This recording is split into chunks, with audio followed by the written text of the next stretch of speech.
this is something that can happen to you in any level. It doesn't necessarily have to just be a singer or an actor or someone like that. If you are a creative person in general and God has given you gifting to be able to produce in a creative capacity, or just confidently, because sometimes creative people don't necessarily come across all the time as being super amazingly artistic, but if they're confident and they can make things happen, oftentimes people will slander them, they will take advantage of them in order to get what they're trying to get from them, and most of the time that's just to make you look bad and to make them look good.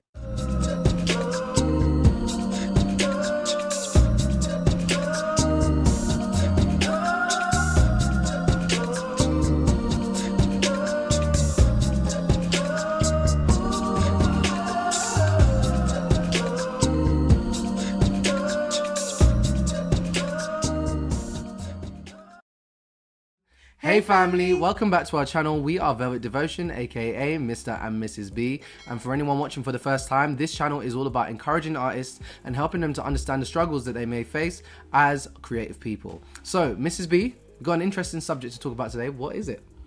So, for those of you who may not know, a couple of days ago it came out that Ed Sheeran is being sued. And although we are not necessarily the biggest fans of Candace Owens, we do think that she does reasonable content from time to time. So we're going to just watch a quick video of what she's done talking about this, and then we're going to come back with some commentary. Let's go. Because shockingly, I discovered that Benjamin Crump, he is going after Ed Sheeran. It is shocking. He is in the middle of a lawsuit. He's being accused of using Marvin Gaye's Let's Get It On to create his hit song, Thinking Out Loud. I know both of these songs, they do not sound alike whatsoever, but lawyers for the heirs of Marvin Gaye's co-writer claim to have a smoking gun during Tuesday's hearing. So Ed Sheeran is actually in court for this right now, and their smoking gun is that there's a clip of Ed Sheeran doing what he has always done and combining his music with old songs. Again, if you're familiar with these two songs, they don't sound anything alike. I never heard Thinking Out Loud and thought, oh my gosh, I'm listening to Marvin Gaye's Let's Get It On. Now, what's really compelling to me about this particular case is that this isn't the first time that he has been sued because of his music. He actually won a lawsuit in the United Kingdom back in 2017 that involved his song Shape of You. And after he won the lawsuit, he actually took to Twitter to make a really very important statement, a very valid statement regarding frivolous lawsuits. Take a listen.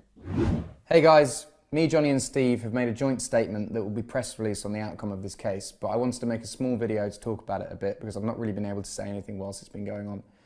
Whilst we're obviously happy with the result, I feel like claims like this are way too common now and have become a culture where a claim is made with the idea that a settlement will be cheaper than taking it to court, even if there's no base for the claim.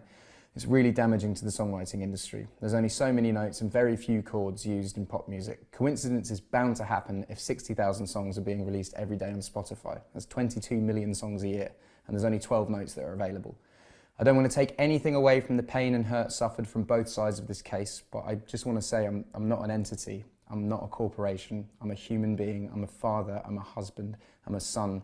Lawsuits are not a pleasant experience, and I hope with this ruling it means in the future baseless claims like this can be avoided.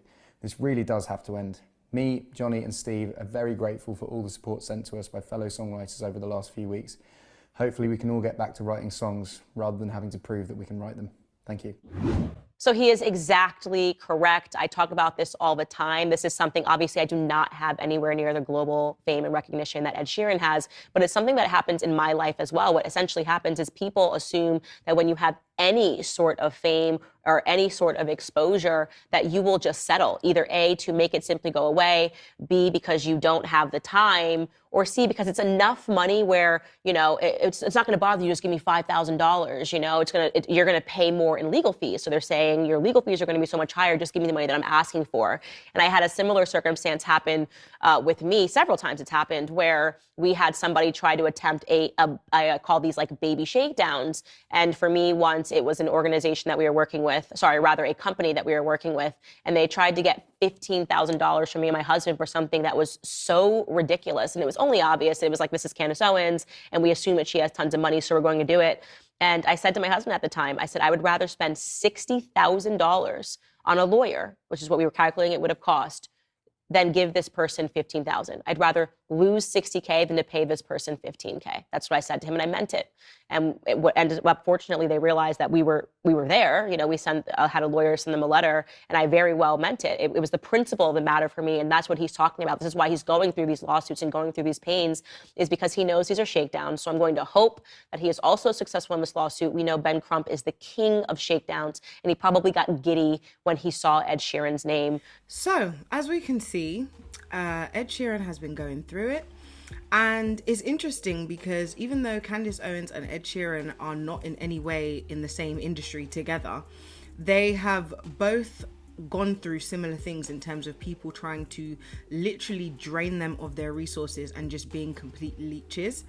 And I think this is something that we as creative people in general need to recognize, that when you get to a certain level of success, you need to be very careful about protecting yourself, protecting your not just your assets, but protecting your creativity, protecting just your peace of mind, and know and expect that people are going to be leeches. They're going to try and come against you. They're going to criticize you. They're going to slander you. They're going to say things and do things to try and reduce your success, because for a lot of people, sadly, instead of creating their own success, they would rather try and leech off of your success in order to become better off. And just to give you an example, there are many people who do this in many different forms. It's not just like enemies of yours. There are literally parents who do this to their children. Instead of living their own lives and trying to be better, they will try and live vicariously through their children's success. Or a better example might even be with friends or family members who become jealous once you become well off. Instead of being like, okay, yeah, I have a cousin who's well off and I'm really happy for her. It's, well, you didn't deserve to be in that position, and da-da-da-da-da. And before you know it, they're gossiping about you to the whole family. I literally had an experience of this actually in our church. And to cut a long story short, I had a leader who was above me who oftentimes they were completely unorganized. They would get me to run things and to make things happen. And when it would go well, they would take the credit for it. And when it would go badly, they would blame me. Right.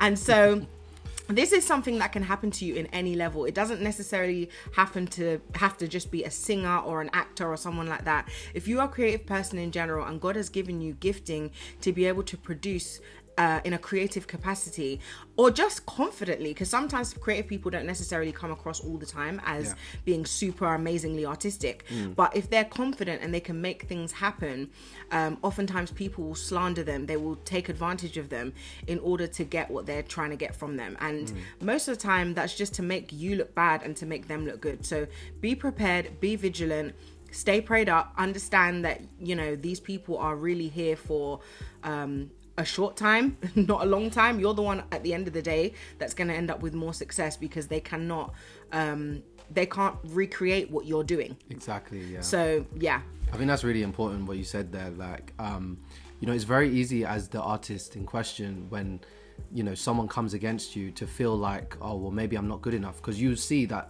some people actually gain a bit of success off of the traction that you've made in your career. And what you have to remind yourself as the artist is that, well, if you have a gift, if you have a skill, if you have a God-given talent, that thing is there for you to be able to keep doing it and keep doing it. God lets us know that the gifts that he gives us are without repentance, that they have been given to us from the beginning, from when we were even born. So regardless, we have that gift to keep moving forward. So no matter what anyone else does to you, they can't take it away from you. At the end of the day, Ed Sheeran is still going to be Ed Sheeran. He's still going to be able to create the music he does, regardless of people trying to shut him down. And he came out very wisely and very honestly, just to explain that these types of things, they need to stop, but be aware that they can happen. So the other thing that we need to address here is that, you know, Ed Sheeran is being brought into question for his song that's being accused of being similar to Marvin Gaye's song. And, you know, like Ed Sheeran said, there's only 12 notes that we can use, at least in the Western music. And reality is that you're gonna get songs that sound like other songs. And you may have seen videos in the past where people have compared songs side by side, where you'll have like the top hits from the last 10 years, and they all have the same chord progression. Now, they don't all sound exactly the same, but when you put them next to each other, they sound very similar. And that's how people are able to do mashups of these songs so easily. It might be that the tempo is slightly faster. It might be that, you know, they've kind of modulated at a certain point in the song. And that's what is really interesting about it. But the thing about that is as well, is that is what the masses like. That is the thing that is more popular internationally. And so most normal people can only palette a limited amount of creativity. When you get genres of music like pop music, they are popular. That's why it's called pop music. When you get genres of music like jazz is not nearly as popular as all the stuff that you hear on the radio. However, there's a certain type of person that enjoys jazz, but jazz constantly uses different types of chord progressions. They use very complex chord structures. They use lots of different scales that wouldn't normally go in most music. And so when you get anything like that, it's easier then to make it sound different. But I guarantee you, go right now and listen to some of the hits over the last 10 years and you will find a lot of similarities. And then if you go and listen to jazz, you will probably not hear one song that sounds exactly the same, unless a person's based it off the other song. Yeah. And what you'll find out is with artists, they'll have influences. And it might even be that Ed Sheeran has been influenced by Marvin Gaye, which I assume he probably is, because Ed Sheeran, he's got a lot of soul in his music. And so influence is fine. It's, you know, I think chord progressions are a very basic thing to be trying to compare and say, oh, this, I don't think you should really be able to say that that's a problem. But when it comes to, say, a melody, maybe that's something slightly different. When a melody is very similar to the one that you've heard before, that's what it is. But at the end of the day, you know, the Bible does say that there's nothing new under the sun. Like, absolutely, we're gonna have repetitions of things that have come about in the past, and it's okay. Like, it's not a bad thing, and it speaks differently to the people that are listening and observing at the time. So, and I would say, out of all the pop artists out, Ed Sheeran is probably one of the most original pop artists of today. 100%. So 100%. I think it's very silly to assume that he's just ripping off people's music, because a lot of the songs that he's done are just unique. They're just completely unique. And so, I think it's just an overreaction. And not even an overreaction. Well, the person is just trying to scam. That's what it is. At the end of the day, trying to scam him. So, yeah, guys, if you agreed with what we said, please leave a comment down below. We really appreciate the comments that you guys are leaving. We'll try and get back to all of you. But yeah, we hope you've enjoyed this video and have a blessed day. Bye.